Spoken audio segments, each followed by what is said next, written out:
Bonjour à tous. Fin 2004, je pars m'installer au Maroc. Grâce à Nawal El Moutawakil, vice-présidente du CIO, je prends contact avec le PNUD, Programme de développement des Nations Unies. Celui-ci cherche alors un formateur pour élaborer un programme sport et développement humain avec la fondation BJIN.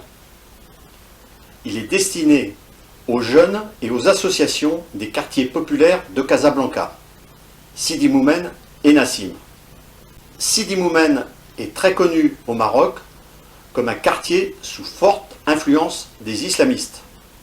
Les jeunes kamikazés des attentats de Casablanca en 2003 en étaient issus.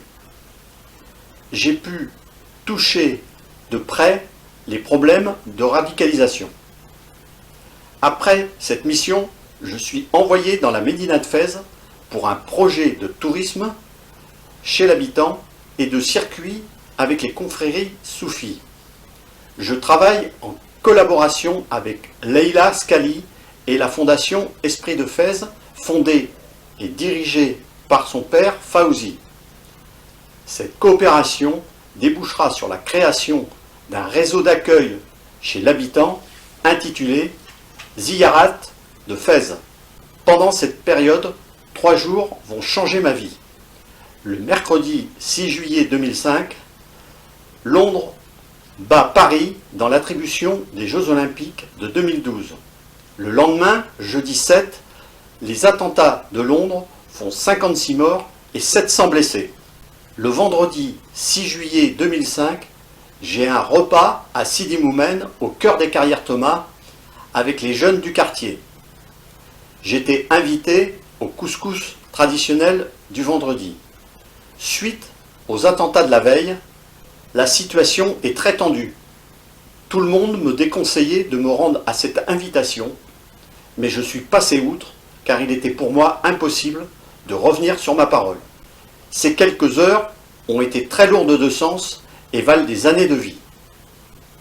À mon retour du Maroc, je décide de me lancer dans un projet permettant une meilleure compréhension entre l'Orient et l'Occident.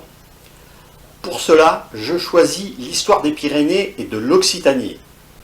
Pendant 5 siècles, de 711, arrivée des Arabo-Berbères en Espagne, et 1212, bataille de Las Navas de Tolosa, les Pyrénées et l'Occitanie sont un espace d'échange entre l'Orient et l'Occident. Je crée, avec quelques amis, une association Pyrénées d'Orient et d'Occident. Notre objectif est de montrer les dénominateurs communs entre l'Orient et l'Occident pour faire émerger une identité nouvelle. Pendant plusieurs années, nous avons exploré et visité de nombreux sites. Nous avons pris de nombreux contacts sur le terrain et constitué un vaste réseau franco-espagnol et marocain, de Tilmen au cœur de l'Atlas au site de la bataille de Poitiers.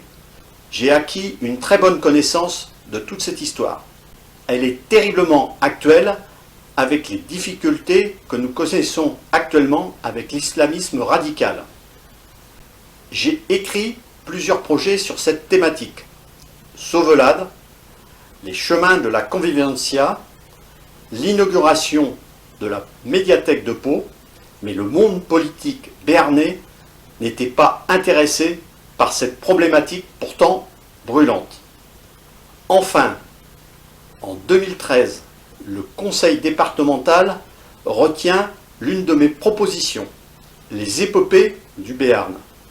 Je conçois un événement transversal à multiples facettes, comprenant spectacles, expositions, conférences, tourisme et même produits fermiers locaux. Je fédère 4 institutions et 9 associations autour de ce projet. Après une première année réussie, le conseil départemental nous impose sa méthode et change les objectifs. Je me retire donc et la seconde édition est un échec. Le projet s'arrête. C'est une grande déception. Au Maroc, dans les quartiers de Casablanca, j'ai pris conscience du danger des fondamentalistes islamistes et de leur méthode d'embrigadement. Mais j'ai également mesuré les réactions citoyennes et l'engagement des associations. Dans la Médina de Fès, j'ai appréhendé la richesse et l'humanisme de la culture orientale et de l'islam à l'opposé des thèses radicales. Cette période est aussi frustrante, car en France, elle montre des collectivités de plus en plus déconnectées des réalités et une institutionnalisation galopante. Le fossé gigantesque s'élargit chaque jour un peu plus entre les élus et la société civile. Les procédures de financement public sont de plus en plus obscures et laminent la démocratie locale. Bien sûr, vous pouvez acheter mon livre En marche vers la démocratie implicative. Sur mon site internet, au livret 3 et 7, vous aurez les documents qui soutiennent cette période. Je vous donne aussi 2 liens pour des vidéos sur YouTube, l'une sur les épopées du Béarn et l'autre qui présente la grande championne marocaine Nawal Et Moutawakil.